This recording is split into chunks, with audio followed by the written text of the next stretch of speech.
You're listening to the Behind Ears podcast, because everybody does Disney differently. The Behind Ears podcast crew would like to thank the following sponsors for their generous support. If you have a little one and you're going to Walt Disney World, you're going to need a stroller. I'll tell you what, Kingdom Strollers.com is the place where you want to look into. I'll tell you, I've destroyed my fair share of strollers while at Walt Disney World, and those things are not cheap. But getting something from KingdomStrollers.com, they'll be able to help you pick out the perfect stroller for you. And the nice part is that because they're a Disney preferred provider, they'll be able to drop it off and pick it up right from your Disney resort at no extra charge. So if you don't want to necessarily destroy your stroller in the process and you want to have a great Disney vacation with your little one, contact KingdomStrollers.com and they'll set you right up. That's KingdomStrollers.com. Do you want to save around 40% off Disney's prices for deluxe on-property accommodations? Contact DVC-rental.com. They help out Disney Vacation Club owners rent out points that they're not going to use. These points mean savings for you on your next trip at Walt Disney World, Disneyland, Vero Beach, Florida, and Hilton Head Island in South Carolina. The DVC member books everything in your name, just like any other reservation. And if you ever decide that you want to become a DVC member, you can check out our sister company, BuyAndSellDVC.com. As a licensed realtor, they sell DVC contracts for members at a savings of 30 to 40% off Disney's prices. And if you're looking to sell your contract, BuyAndSellDVC.com has one of the industry's lowest commissions at only 6.5%. Again, that's DVC-rental.com for your rental needs, and BuyAndSellDVC.com to buy or sell into the Disney Vacation Club at a large discount. And make sure you tell them that the Behind Ears podcast crew sent you. Hey everybody, it's Mr. Chris, and I got to tell you about Expedition Roasters. Listen, I'm a pretty big coffee drinker, just like a lot of you are, but these people have got coffee right. Their coffees are made from selectively sourced premium and specialty grade Arabica beans. They provide the absolute best flavor and aroma, and select roast even come directly from a single estate farm for a truly perfect cup that is never bitter. They've got awesome Disney-inspired flavors such as Roundhouse Roast, Route 66, Skipper's Brew, Dark Side Roast, Redhead Rum, and one of my favorites, Bobsledder's Brew. Listen, if you want to have the taste of Disney in every cup, give them a try today. Expeditionroasters.com, and Behind the Ears podcast listeners gets an extra 20% off your first order by using the coupon code EARS20. That's right, EARS20. And you can find them over at Expeditionroasters.com. Brew your happy place. Good evening, everybody, and welcome to another broadcast of the Behind Ears podcast. How is everybody doing tonight? It's your host, Mr. Chris, and I'm actually going to be doing, once again, a solo show. That's right. Danny, unfortunately, is not able to make it this evening again. Actually, to tell you the truth, he's just not feeling too well. He's really been running himself ragged with work, and to be very honest, he is just under the weather tonight. So he's kind of taking a night off, and I really hope he feels better. He was not sounding all that good earlier today, and that's never a good thing if you really want to know. And it's not good to get sick right now during the holidays. So this evening, we're going to do something that we haven't done in a while. And the kind of interesting thing is I try not to repeat type of shows, very closely together. We try to stretch things out. We really actually try to, give a good variety of our shows. And as we know, it's Thursday, and we have a feature Thursday event. Tonight, Ask Me Anything. Simple as that. It's a simple Ask Mr. Chris. Anything that you would like. Now, I usually don't have too many rules when it comes to this. Basically, the biggest rule is if it's involved with a Disney company of any sort, ask me. Simple as that. You can ask me anything, even a little bit outside of that, but I reserve the right to hold those until later. So I'll go ahead and kind of kick us off a little bit as some of the questions come in into our comment section. Feel free to drop those down in the doobly-doo below. So, it's kind of interesting because the other night, in fact, it was Tuesday night, right before the show, the Disney parks YouTube channel went ahead and broadcast live for the very first time. They live stream the Candlelight Processional with Neil Patrick Harris as being the host narrator. And I'll be really honest with you, I have never seen the Christmas processional. It's just one of those things that even when I was down there for Christmas not too long ago, I just never got a chance to do it. And it was kind of a bummer too, if you really want to know the truth. But I didn't get a chance to do like a dining package to get in for the seating and so on and so forth. So I was really happy to see when Disney Parks decided to live stream the Christmas processional on Tuesday. I actually sat back and watched it with my wife on the big TV. Kind of streamed it through the YouTube app through my TiVo. And I'll be really honest with you. It was fantastic. It was absolutely fantastic. I really thoroughly enjoyed it. Now, here's the nice part. If you go to the Disney Parks YouTube page, it's going to be there all season long. So I know there's a lot of people that do streaming at the parks, and people have been trying to stream different narrators and so on throughout the season. But if you don't want to have to worry about, a stream gone bad or anything like that, and you've never seen it before, it's a really good first experience, is to go over at the Disney Parks YouTube channel, check it out. It's going to be there for the entire season, they said. I thought that was actually really pretty good. Also, at the same time, I found out just by accident that over at the Disney Channel YouTube page, they're actually live streaming 24/7 several different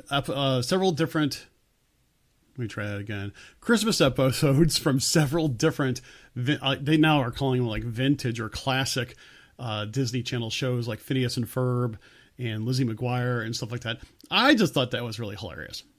And the funny part is that when I clicked on it, they were actually showing the Christmas episode from Phineas and Ferb, and how Doofenshmirtz was singing, I really don't hate Christmas. And I'm like, oh my gosh, it has been so long since I've heard that. I just started cracking up. It was just a really, it was a fun surprise. And that is also going to be going on through the holiday season. So as I continue here, go ahead and drop your questions down in the comment section. Be more than happy to discuss this. Discuss anything with you tonight. It's going to be really cool. So also another thing that I saw, I didn't realize this, but over at Epcot, they have a cookie trail, so to speak, where you can go and purchase different cookies all around the world. And there's actually a total of 6 of them. You buy 5 of them, and then you get the 6th one for free with a little thing of milk as well. And some people have said that it was kind of basic, kind of bland cookies, kind of just decorated sugar cookies, which for a couple bucks a piece, hey, it's cookies, if you really want to know the truth. And it's something that you can do throughout the day. I really think that's actually kind of cool, if you ask me, especially if you've got little kids and you want to just get a quick snack every couple hours or so and you stop and get it. Then you get that special free cookie at the very end as you get your thing stamped. I thought that was kind of neat. I know there are some people saying, yeah, but they're decorated sugar cookies. What are you going to do with that? They're sugar cookies. They're Disney decorated. You get milk at the end. Really, what can go wrong? So, Justin, you want a tour of my studio. I'll tell you what, I promise you this. I will give you a tour of my studio once I get my shelves up and I get everything back in place. While my studio is in a whole lot better shape than it has been over the past several weeks, there are still some things that are going on. I hope this weekend to make a bigger dent in it than I have. For those of you who don't know, I actually did a lot of renovation in my studio. Now, I say renovation, you gotta understand, I've been in this office for 13 years. I've never moved my desk or anything like that. So I've actually taken time to paint and to put in new desk space and to put in, I'm going to put in some new shelves. It's really nice. I'm really liking working in my office again, and it is my studio as well. And taking that into consideration, I need to do a few other things. I've got some shelves in the back. I got some lighting. I'm going to put it so people could actually see different things behind me. Right now, I just got a couple lamps, and they're just not very bright today. I don't know why. I look so dark, and that's okay. That's okay. We'll figure it out. So I know, Mary, you want to see what I'm doing for my desks. It's actually really pretty simple. I'm using a couple countertops from IKEA, and it costs probably $200. No, wait, total of, I would probably say, if I'm going to say, it's going to cost me $250 for the desk space. I love it. It's really cool. So let's go ahead and just hit up some of the comments. Yeah, Justin, the stand-up desks. I'm actually contemplating still getting one of those. I still have time to be able to do that. So, Gordon, you said we had a private party last night for the cheerleading thing. They closed Animal Kingdom, and Pop Warner had it from 8 until 12. Now, that was an interesting non-Disney experience in a Disney park. I've heard them do different things like that for different private parties, and I think that's actually really pretty cool. The nice part is you can usually get on rides that they still have open really quick, and there's usually no wait. It's not really that big of a deal. I think that's actually kind of cool. So let's see. Claudia, at least you mentioned here, we didn't get, let me try that again. We didn't get to go to Epcot on our last trip. We went to check it out this trip, but I've heard that it's not very kid geared, if that makes sense. How would you plan for your day at Epcot for two girls ages 8 and 3? The interesting part is that my kids love Epcot. Okay. Now, the thing of it is that you can't necessarily attack Epcot like any other park, in my opinion, if you've got smaller kids. The nice part is that I think you got to take a look at Epcot as what it is. It's very educational, yet entertaining. And I also think that in a lot of cases, especially for your 3-year-old, it's a lot of walking. So you kind of have to plan maybe some breaks. And the nice part is that most of the attractions throughout World Showcase are great places to take breaks, especially indoors. The nice part is that you can learn some really nice stuff, really fun stuff. But the kids also have the KidCot stops, which it's a little bit of a break for the parents. It's a little bit of a break for the kids where they can do different things. But also what's kind of cool is that, as an example, a lot of the cast members that work the KidCot stops are actually cast members from the countries that you're in. Not all the time, most of the time. And especially for your 8-year-old, if your 8-year-old has any questions about the country or the culture or anything, a lot of times those cast members would love to talk to younger guests about, about how are they curious about that particular country. The thing is, as I said, it's a lot of walking at Epcot. I think, to tell you the truth, Epcot is more spread out than almost any other park. But take your time. Go through it. If you need a break, slide over to the beach club. Go get a burger over at Hurricane Hannah's if you don't really want to deal with some of the really awesome food over there around World Showcase. Depending on what your kids eat. Take a break over at Sunshine Seasons or the Electric Umbrella. Some really good food there as well. Just enjoy. Take your time, and don't be afraid to take a break in the middle of the day.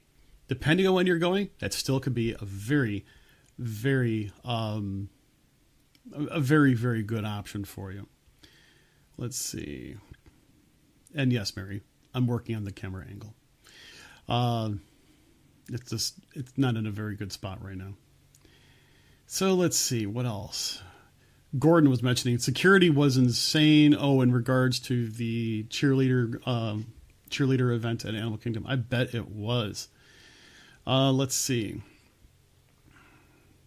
Chris actually brings up a really good point. Epcot between opening and 5-ish is geared towards more kids. After 5, it seemed to turn into an adult park more so. I actually think that's true when there's a festival or something going on, which lately it seems like, most of the time you're going to have some sort of a festival or something going on. You're either going to have the Festival of the Arts, you're going to have food and wine. The Christmas stuff, the holidays around there is always very, very busy. But I will tell you this, Claudia, you didn't necessarily say when you're going, but if you're going around Christmas time, around the holidays, right around now, the great part about it is you can go and see the different holiday Santas. And I say holiday Santas. There's some that are like, some countries that celebrate with Santa, some with different storytellers. It's really, really cool. And it's something for you to definitely take into consideration trying. Let's see. Let's take it. Do they still do the Santas in the different countries? Well, as good timing as that was, Patricia, yes, they still do. And, the only thing that you have to kind of do, I think, to really plan that is start your day by getting a map and also getting a guide as to which storytellers are going to be at which countries at which times. Because in the past, unless for some reason they've changed this, in the past, what has happened is that, you don't necessarily start at one country and work yourself around World Showcase. We had to do a lot of bouncing around. And I think they do that kind of for crowd control purposes. Not exactly very intuitive if you want to go and just start at one end and work yourself around just to see the Santas. It can be an all-day event. It's something to take into consideration. It's still very much worth it. And you want to get there a few minutes before the storyteller begins telling their story. The reason why is that a lot of times families with younger kids will try to get up to the front. And in essence, I think that, especially if you have little kids, you want to do that. Adults, obviously, you could stand back and it's all mic'd, so you could still hear them and enjoy it and be able to take pictures and so on. It's a lot of fun. We actually did, I think, the vast majority of them the last time we were there. We actually ran out of time. So I'll be really, really honest. So let's see. Gordon's still talking about that event over there in Animal Kingdom. He says, also all the snack vendors, food and drinks for free and unlimited. I've never seen so many Mickey bars eaten. Oy. So, Justin asks the question, would you consider a group activity where we all go and volunteer at Give Kids the World? That is a great idea. And to tell you the truth, Justin, I'm not going to count it out. I think it would be one of those things where if we are able to do something like that, I would love to. Would have to work on some logistics on being able to do that. And I'm sure that there are people that, we would be able to coordinate some transportation over there and so on and so forth. I think it would be kind of nice to do something like that. I'm really glad you brought that up. That's a fantastic idea. And given that, the Behind the Ears podcast is a big supporter of Give Kids the World Village, I think it would actually be really cool to do that. But at the same time, if any of you are really interested in doing that, even if it's not as a group, or even if that some, small groups of listeners, are there and you just kind of want to start your own little gathering over there to help them out, I'm sure that, not only can you go to their website and check things out, but if you want me to help coordinate a larger effort, I'll be more than happy to. I'll be more than I'll try it again. I'll be more than happy to contact the coordinators over there, and they will be more than happy to utilize your services. They love volunteers. Be prepared to work. Be prepared to have a good time. So let's see. I'm just scrolling through, so pardon the pause. Does the monorail go into Epcot? It goes around Epcot and it goes to the monorail station just outside security over at Epcot, Claudia. So it's not like you're stopping in Epcot, but you will go around. You will go around Epcot, go around Spaceship Earth, hit just the edge of World Showcase Lagoon, and then work your way back past Spaceship Earth and then go to the monorail station. So Claudia is mentioning June 2019 about her trip and her questions in regards to Epcot. I would definitely say, Claudia, make sure you take time to rest. It's going to get kind of warm in June. resting, hydration, sunscreen, hats, all those things will help your kids be able to enjoy themselves. Around June, I still am a very big believer.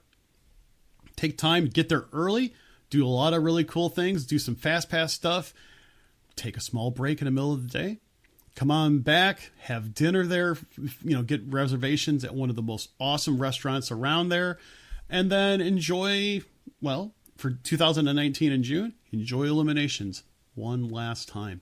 That would be my recommendation for you, Claudia. Let me know what you think, and let me know if you need any additional help with that. So let's see. Oh, what's the TTC? The Ticket and Transportation Center, which is actually more over by the Magic Kingdom. It's actually basically, if you're driving to the parks or what have you, you'll actually go to the Ticket and Transportation Center, which you will basically be able to get a monorail to the Magic Kingdom or Epcot, or you can take a ferry all the way over to the Magic Kingdom. And actually, to tell you the truth, I know everybody likes to go for the monorail. The ferry is a really cool trip, especially if you get towards the front of the ferry, in the direction of travel, and you see yourself coming up to the Magic Kingdom. That, my friend, is an awesome, awesome sight. I really loved it. I thought it was really, really cool. So let's see. Kind of going through some of these things. Anyway. Going through. Oh, Justin, you mentioned your daughter was a part of it through Make-A-Wish. Okay, great. I'm sorry there's a pause there. If Uncle Danny was here, he'd see some of these too, but someone was making fun of the monorail lately. So, yeah. Hey, listen, I've never been stuck on the monorail. I know a lot of people have been. But you know what? I love the monorail. I can't say enough about it. I mean, we've got a monorail around our Christmas tree, which sometime during this holiday season, I am sure I will do a coffee break, and I am sure that I will show you the monorail that's around our tree this year. It's really kind of cool. Let's see. Chris also mentions, Claudia, you'll enjoy all the food at Disney. I can't lose weight ever since I moved here. It's kind of funny that you say that. I've actually lost weight at Disney. Not a lot, but there have been times where I've lost weight. Mainly because of all the walking, and I try to watch what I eat. I try to stay away from a lot of the sugar and carbs and stuff like that. And yeah, you can do that at Disney. It's a little bit challenging at times. You kind of have to still watch yourself because, man, I'm still a sucker for a Mickey premium ice cream bar or a Mickey shaped Rice Krispie treat, especially when the ears are dipped in chocolate. Oh yeah, that's simple as that. As just one of my biggest things. So yeah, it is just one of those things. And Gordon also mentioned he loves taking the boat from Fort Wilderness to the Magic Kingdom. I consider Disney transportation to be attractions in and of themselves. Okay. I know a lot of people are like, I don't want to rely on Disney transportation. Me, I'm pretty much 95% all in when it comes to using Disney transportation. I park my truck. I leave my truck at the resort. It's as simple as that. I just don't want to mess with it. Even with the GPS, you can get lost relatively easily. They're doing construction to make things a little bit easier for people, and that's great. But I am really of the case where it's like, I just park my truck. I let people tote me around. That's my take on it. So it's one of those things. And Chris, I can't take the doors off my monorail. So sorry. All right. Don't forget to throw. I can't talk tonight, ladies and gentlemen. Don't forget to throw your questions down there in the comments. Ask me anything you'd like. I'd love to hear what you have to say. So some of the things that I just want to say is, I really enjoy planning my vacations as much as actually going on vacations. And while it's kind of interesting because my wife would actually sit at the computer. She's the one at the helm. She's the one that works things out from our reservations, but we talk about it, we work them out, and everything from our setting things up through our vacation club membership, setting up ADRs. I'm really big on the logistics, on getting there, coming home, dealing with our budget, dealing with costs. The one thing I just want to go ahead and mention, and this is kind of a plug, but I think now is the time for people to realize this. We talked many times about how going to Disney is expensive. I just want to give a shout out to dvc-rental.com. The thing is that they do a great job of trying to be able to have guests rent out DVC points that people aren't using. And the interesting part to it is that now is the time that if you are going to be booking a trip in the summer, now is the time to start talking to them to see what may be available for you. Those rooms really actually go by quite quickly. They usually, the time goes by quickly. The rooms get rented out quickly. Now is the time to start planning that. Give them a call, give them a try. Let them know that we sent you. But really, I mean, if money is the kind of the big determining factor, they don't charge you anything to look at what's available or what you can do. Just give them a try. Try them out over at dvc-rental.com. And so like Claudia is even mentioning that her ADR day is coming in 6 days. Oh my gosh. Really? That's quick. That's true. Yeah, John also mentions Disney transportation is slow, but it leaves the driving to someone else. And I really like that. I'll be really honest with you. Gordon mentions, what is the plan for the entrance to MGM? He calls Hollywood Studios MGM, just like Danny does. That's pretty funny. I found it a little crazy. It's over 1,000 steps from the bus stop drop offs to the front gate. It's one of those things where they're really moving things around because of the Skyliner, and they're kind of just doing some shifting. And once they get all that shifting done, I can almost guarantee you it's not going to be that long of a walk to be able to get to the gates again. So what you're seeing is definitely temporary, and I wouldn't be too concerned about it. Yeah, you have to walk a little while, you have to plan for it. And during the morning, it's not that bad. In the evening, yeah, okay, that's a little bit, it kind of drags out a little bit. But it's not going to be permanent. The way it's set up now is nowhere near the way it's going to be set up when it's all the way done. So I totally get it. Let's see here. Justin also mentions, I'd love to see an attraction that has Treasure Planet. That would be kind of interesting, though that's a movie that you just don't hear about much, if at all. I mean, it's one of those movies that really has more of a cult following than an actual big following. Not exactly the pinnacle of Walt Disney animation, but it was a good movie. I really liked it myself. And believe it or not, there's a lot of people that still do cosplay throughout those types of characters for Treasure Planet. And they do a great job at it too, to be honest with you. So as I said, it has more of a cult following, in my opinion, than say mainstream. I have it in my collection. I enjoy the movie. I haven't seen the movie in a while. I guess that's what I'm going to probably end up doing this weekend. But I really super enjoyed the movie, and but I know that it was not one of those that caught the eye of a lot of the mainstream. Let's see.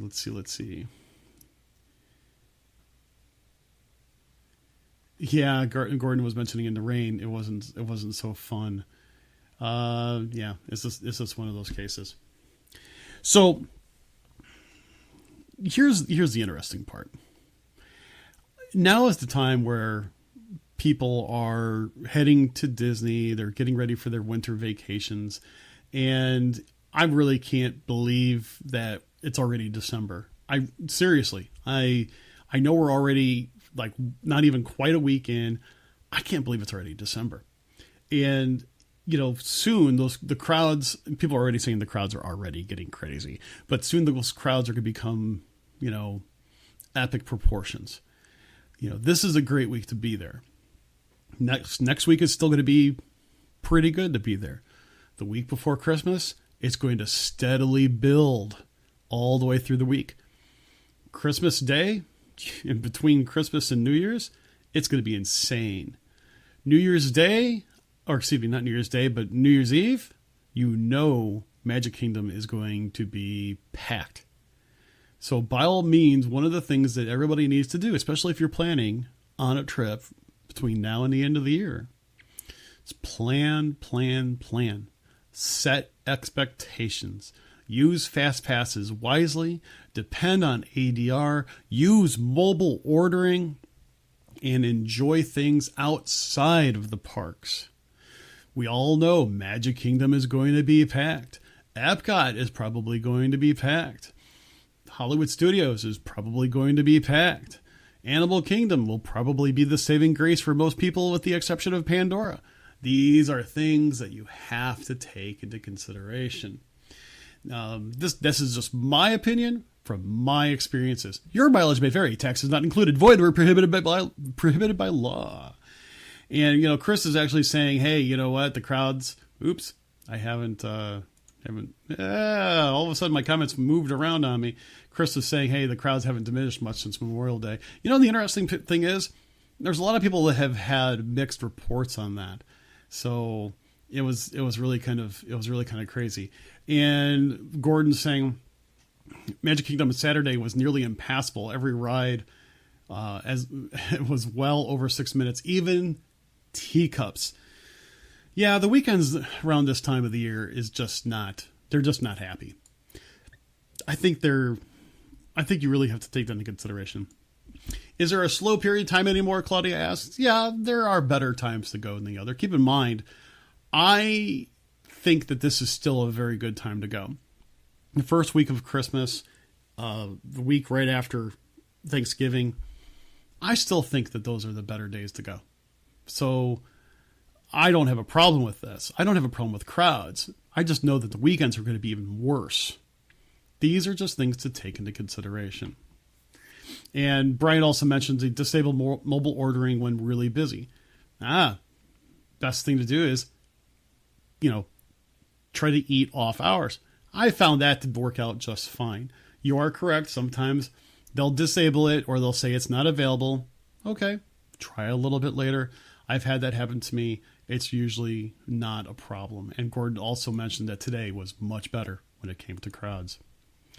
The interesting part is, I like what Brandon has to say here. He's like, in my opinion, a slow time at Disney is still a packed time at a normal amusement park.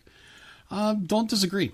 I mean, the fact of the matter is that there's only been a few times in the past, I'll say 10 years, that I've been to Walt Disney World and had really easy ride times. I just think that was a long time ago. I think right now the parks are more crowded, but I don't necessarily find them to be impassable. I don't see them to be a problem myself.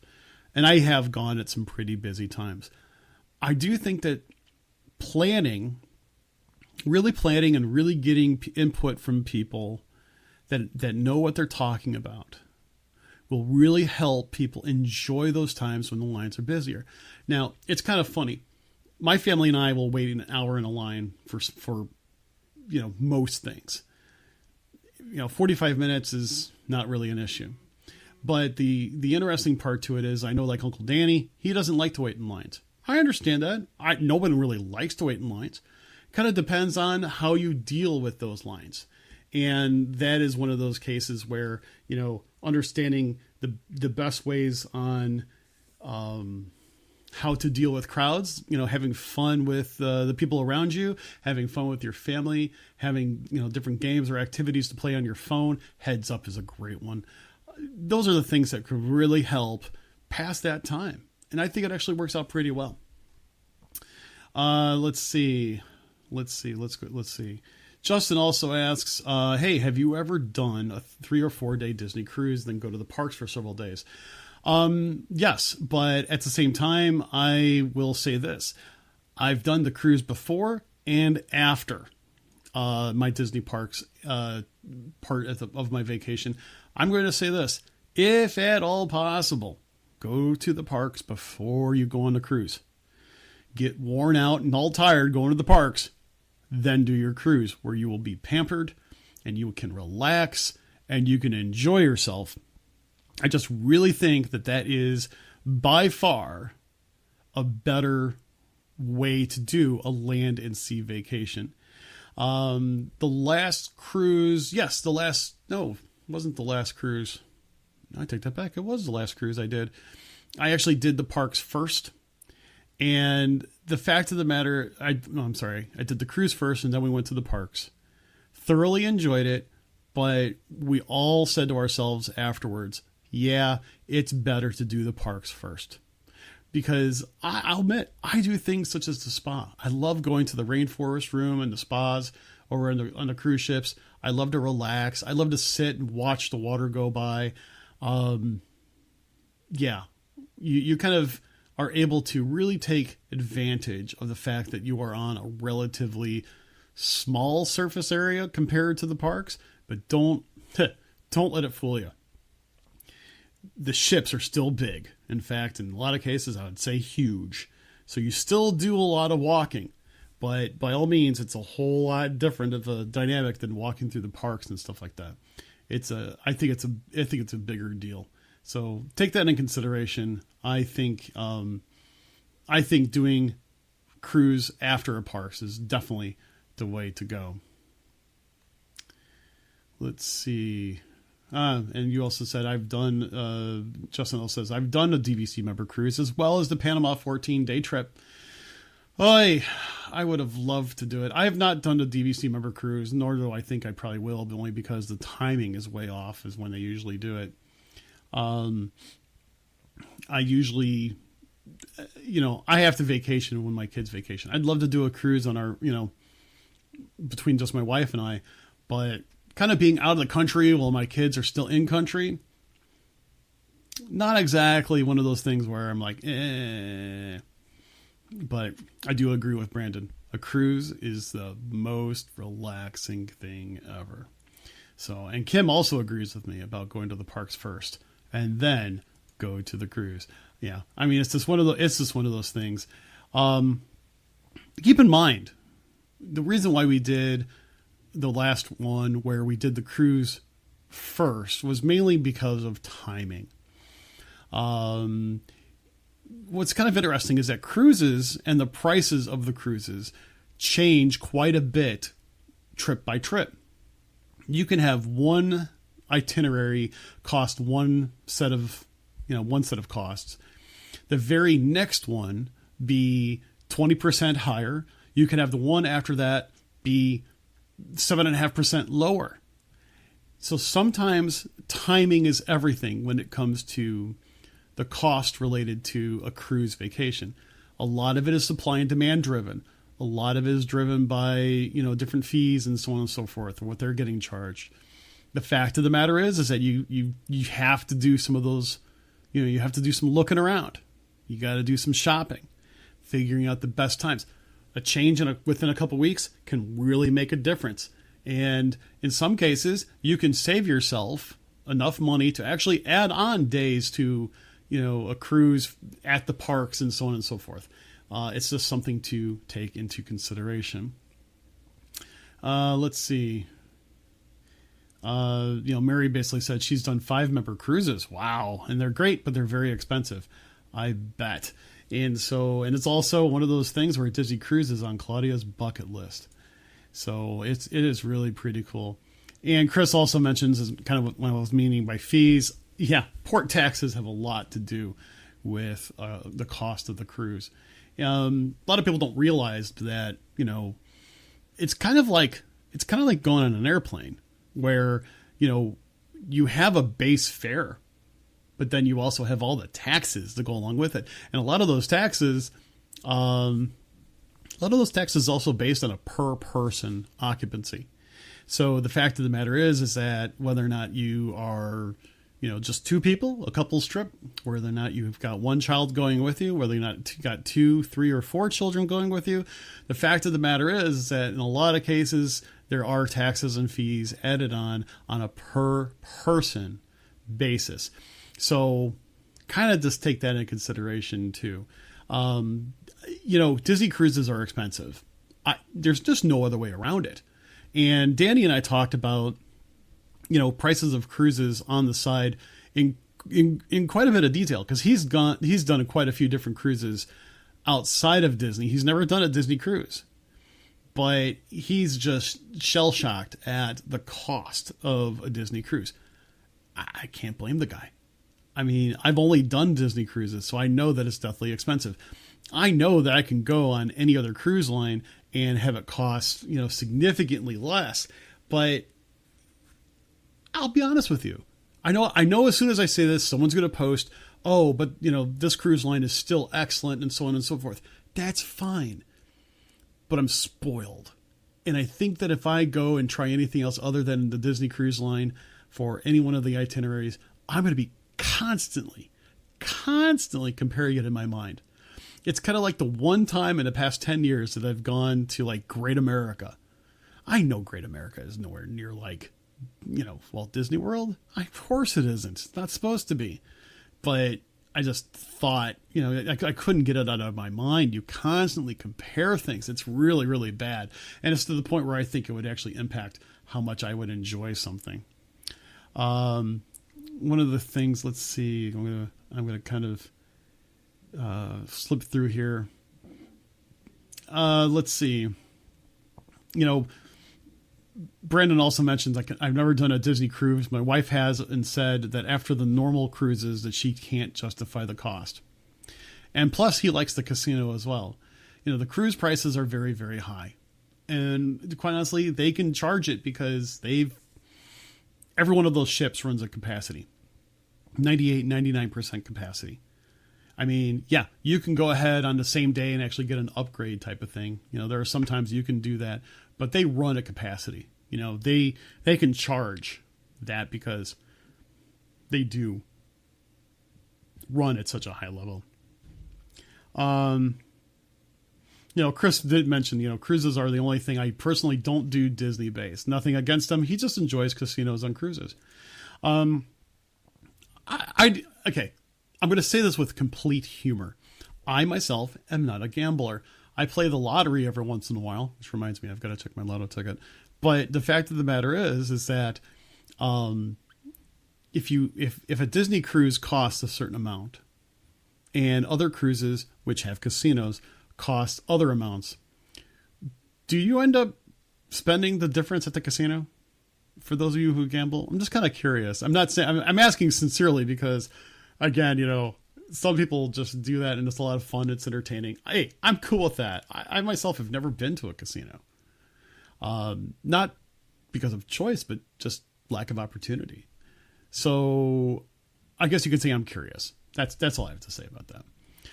Justin did mention that if you have kids, Disney cruise is well worth it. Oh, I completely get it.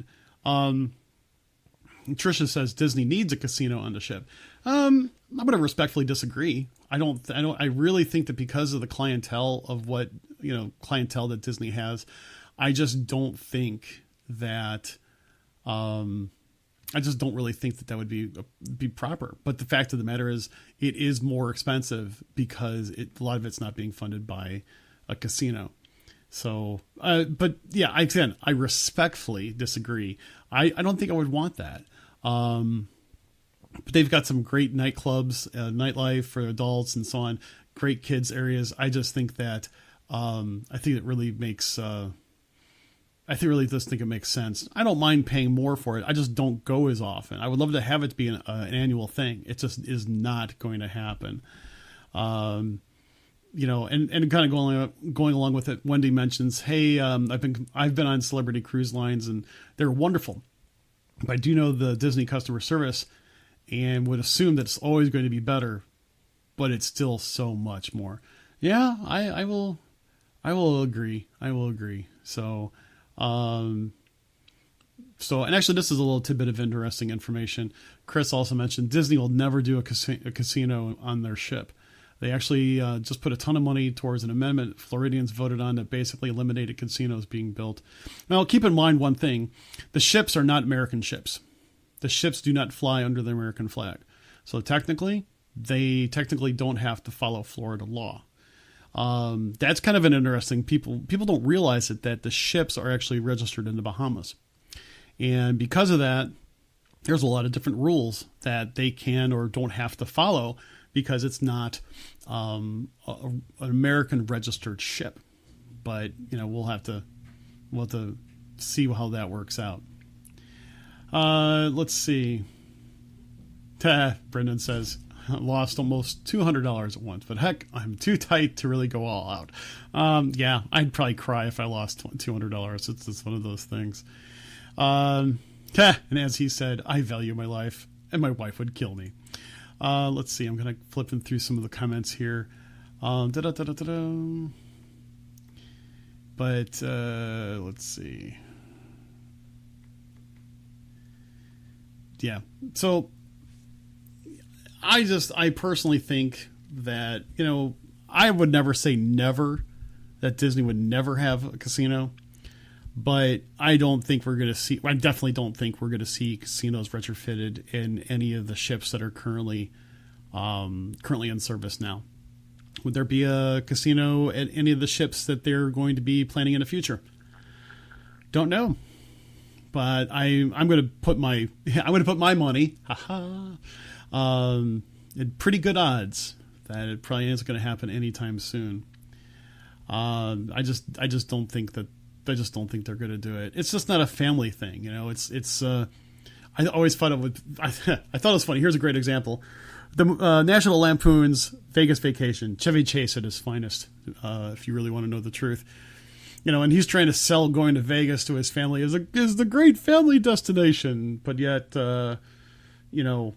you can't have kids in the casinos, and I think that would be a problem. Just dealing with the kids, keeping them out of the casino, and then having the parents having to deal with that too.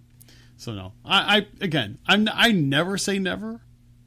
As was mentioned in one of the comments, we thought that alcohol would never be served in the Magic Kingdom either. True story.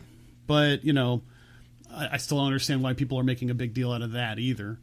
I don't drink that much when I'm there. I've said it before, I'll say it again, a couple drinks at Epcot during my entire stay, and it's probably the extent of it for a year. So we'll have to see about that. But yeah, Disney Cruise Lines. I absolutely adore Disney cruises. The interesting thing is that, I think of Disney cruises as one of those once in a very long time things. I still say that I'm due for a trip out to the Disneyland Resort myself. I really would love to go back out to Disneyland. It's a little bit more difficult to do, in my opinion, just because you have to fly out there. There's not really a lot of good transportation options. Driving out in California is insane, or at least that area, in my opinion. And I've driven a lot out in California. How much have I driven in California? One year I had to pay income tax in California because I spent so much time there for business. Oh yeah, it was a lot of fun. Go figure. But it's just really expensive to go out there. But I love it. I love it a lot. And really can't wait for my next trip. It's just one of those cases where it's like sometimes you have to balance experience with your finances. And I really think that, I want to have an experience in the cruise lines. I got to make sure it lines up with my finances. I want to have another experience over at Disneyland Resort. It's got to line up in my finances. Right now I'm able to drive out to Walt Disney World. I'm not about to drive, 2.5 times as much to go out to Anaheim. I could pull the Clark Griswold. I don't really want to pull a Clark Griswold. It's one of those things. So, let's see. Let's go ahead and take a few more of these things. I think I skipped one by accident.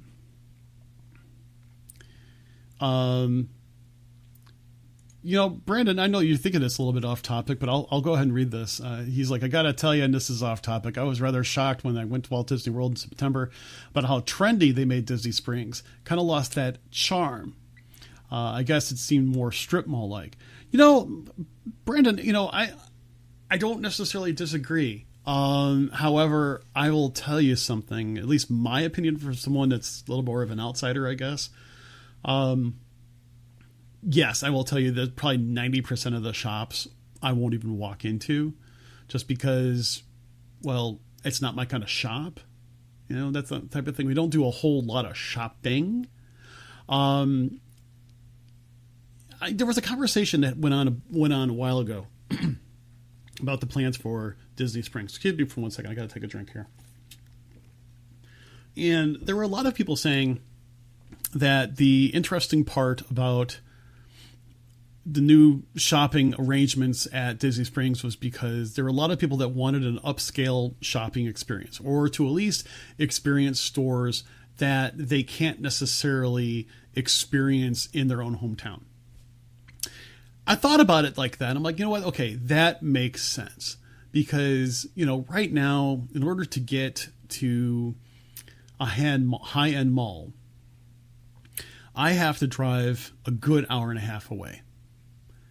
Yeah, I can do it if I wanted to, but I still have to drive almost an hour and a half away. And if I'm there at Disney and I'm already having Disney Springs as part of my repertoire for the day, why not do some shopping? Why not take a look at some of the different stores that are there? I could say, I agree. In some cases, it feels a little strip mall-y, but I will say I think a lot of the shops there are actually pretty good. And a lot of them are high end. A lot of them are, middle range.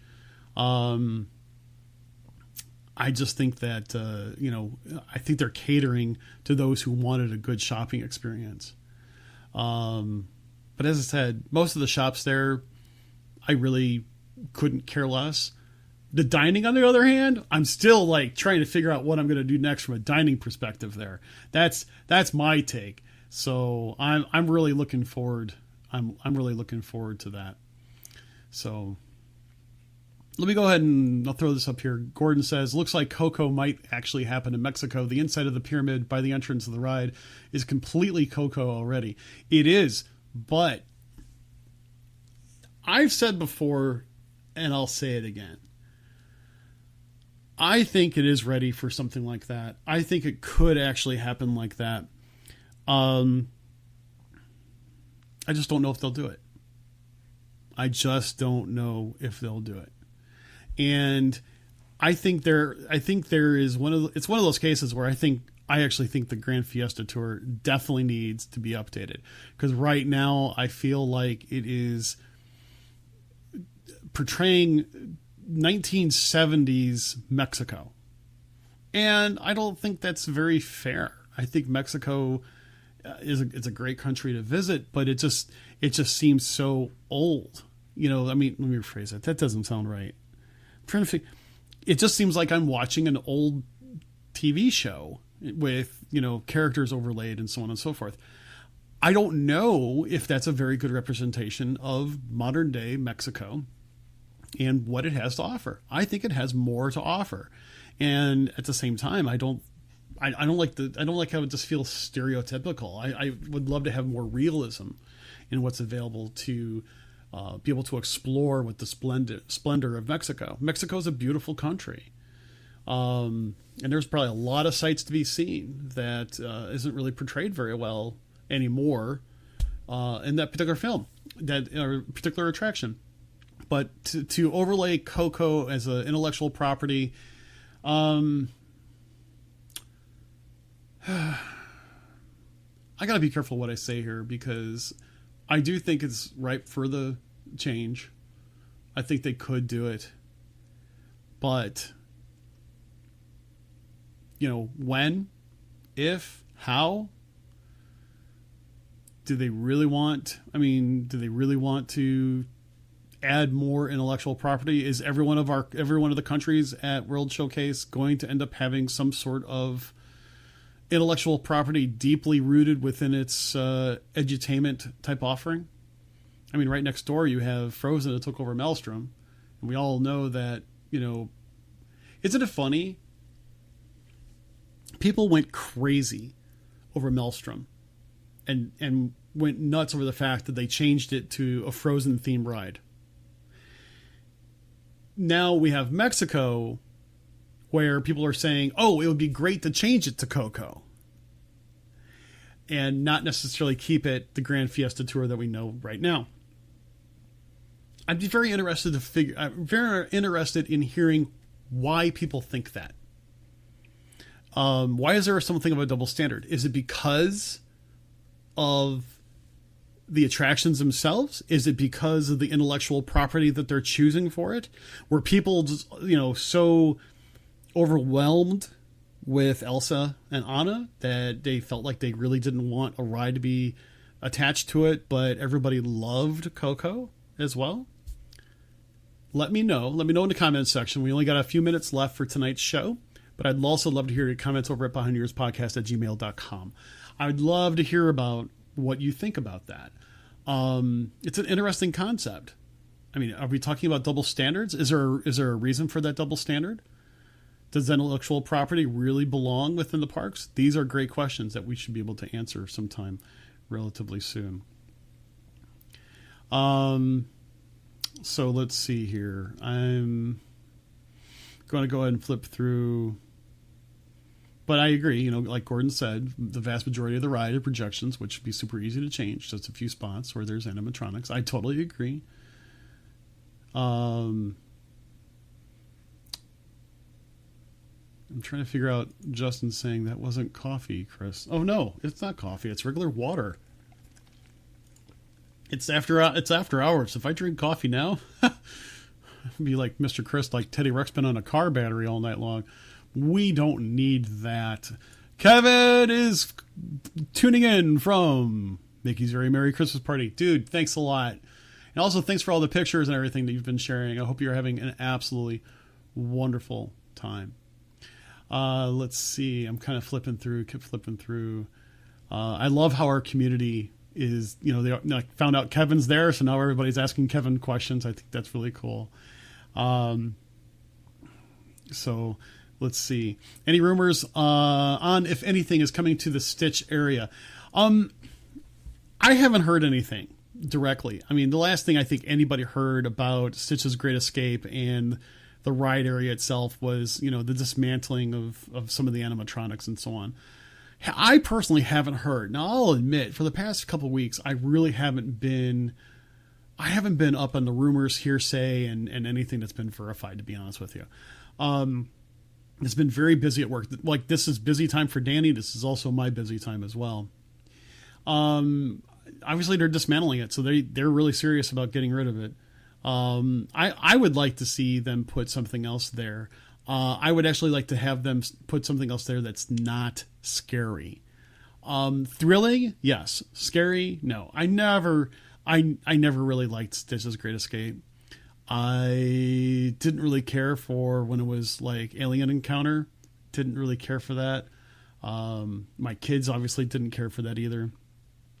But I really do think that it's time for them to put something else there that is going to be thrilling and enjoyable for everybody.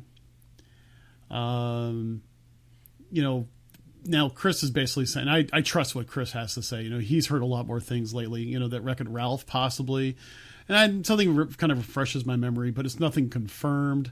So it's just really kind of interesting to see that. But the thing is, okay, it's Tomorrowland. Okay. And to me, I think Tomorrowland is a very misunderstood land at the Magic Kingdom, because Tomorrowland was supposed to be, a little bit more of a showcase of the future type of thing. And we know that, especially during the boom of the 90s, late 80s, early 90s, the technological boom that happened where things just changed every, 6 weeks. It was very difficult to keep technology in line with the attractions, etc. Kind of made things go out of date very quickly. if they're going to do a Wreck-It Ralph thing there, I would probably say it would have to be something technology related. In other words, like, Ralph breaks the internet. I think that would be really cool. But, kind of goes along the lines with, I can't wait to see the Ralph breaks the internet storyline over at the Void at Disney Springs, which is going on now. Some people have already said it's absolutely fabulous. Some people have actually said it's even better than the Star Wars story. I've done the Star Wars story, so I can't wait to actually see that. Let's see. Chris says he's still waiting for the Moana ride. I can see that. I think that would be kind of cool. Let's see. I think going back to the whole thing about Frozen, Trish actually made a really good comment here. I think when it changed to Frozen, it was more of a shocker and no one wanted the intellectual property. But now that it's there, it's easier to accept another IP ride. Yeah, that could, I think that could be. I think people maybe are more accepting, but it's just funny on how it wasn't that long ago. And a lot of times those types of things make it, a lot of the things take a long time to get accepted. I'll tell you what, we're going to be closing off here in about 3 or 4 more minutes. Get your last questions in and I will try to hit them in a rapid fire manner. Gordon actually mentions, he was commenting to Chris saying Moana is a cash cow for Disney. You know what, cash cow? I think it's one of those things where I don't think Disney has enough Moana out there in the parks and so on and so forth. I think they're kind of missing out, if you ask me. Cash cow, maybe so, but at the same time, I mean, people want to see Moana in the parks and stuff like that. We're just not seeing it as much. Let's see. I'm going to, and of course, Brandon saying, "Hey, I've got to show you the new picture that we got." I'll definitely have to take a peek at that. Yeah, Jerry actually makes a good point. I still miss Skippy from Alien Encounter. Just remember, he's not burnt. He just has a nice warm glow. Brendan has a stuffed Skippy. Oh my gosh. Gordon mentions the Void. The Void is over at Disney Springs. It's the best way to put it is that it's more towards the east or west, east side of it. Gosh, I'm getting kind of mixed up. It's a VR experience where you basically put on a VR helmet. You have a vest that you wear as well, and you go through an experience that's all done in virtual reality. Let me tell you something. When I did this with my son and future son-in-law, it was the one with Star Wars, and we were stormtroopers. Each one of us was a different color stormtrooper, white stormtrooper, but we had like colors on our mitts or hands and stuff like that. I wasn't wearing any gloves or anything like that. I was able to stick my hand out, and I could see my hand as a stormtrooper. I looked to the left, I looked to the right, and I saw John and Casey dressed as stormtroopers, and they looked at me, and I could see them looking. I mean, it was like as if we were all stormtroopers. And we had to go through a campaign that lasted about 10 minutes long, and it was fantastic. Definitely a must do. It takes about an hour from start to finish, from check-in to check-out, because there is some waiting going on and getting, vests on and other equipment. It's absolutely flat out honest. But yeah, I mean, it's one of those cases you really have to give it a try. Mallory, say hi to Toby for me. Hope he's having a good one. And Brunette, hope you have a great weekend as well. And Gordon, you're there till Sunday. Seriously, give it a try. Give it a try. It's really work. Oh, and by the way, I think if you tell them the Void as a code word, if it's still there, you may get a free picture at the end. Let's see. I'm going to try to flip through and see if there's any last questions. And I really hope that you do try it, Gordon. You're saying, oh my gosh, it sounds awesome. I'm going to have to try to get there. Do so. By the way, you can go and look for it online as well, and you can actually buy your tickets online. A lot of times, it's very limited in the sense of space, and you want to reserve some time. So if you are going to go do it, I'd check it out online and see what you can find there. But yeah, it is an absolutely Absolutely fantastic, immersive VR concept. Okay, ladies and gentlemen, well, listen, we are at a little past our usual time today, and I really appreciate everybody coming on and having this discussion. I'll tell you what, I'll tell you what, if everybody would want to hang on for a second after I stop this particular recording, we'll talk about some little things coming up in December. But really, super appreciate you guys joining in for this solo episode. Let me go ahead and press this button. You may hear silence. It will record. You heard the show, and we hope you want more. Well, feel free to join us over at our social media platforms. Instagram and our Facebook page can be found at Behind the Ears Podcast. Our webpage is behindtheearspodcast.net, and our email is behindtheearspodcast@gmail.com. And our Twitter handle is @BehindTheEarsPC. And come and join the conversation about all things Disney over at the WDW community page.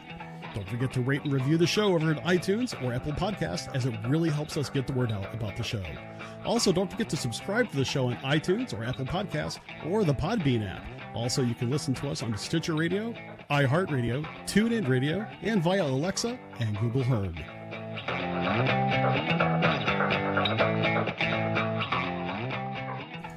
Alrighty, everybody. Hey, listen, thank you so much for joining another live recorded episode of the Behind the Ears Podcast. This is Mr. Chris. This was an Ask Me Anything. You did ask me anything. I really appreciate everybody sticking around, sharing out the show. Sometimes, what can I tell you? Life happens. People are not able to make recording sessions, but by all means, I can't wait to share this stage with my favorite co-host in the world. Well, everybody, listen, I hope everybody is doing well. I can't wait to talk to you again on Tuesday, or maybe even during one of our coffee breaks over at the WDW community page or over at the Behind Ears Podcast page. And because those are also awesome too. And besides, I like coffee. But until we meet again, I hope everybody has an absolutely fantastic and magical day. Take care.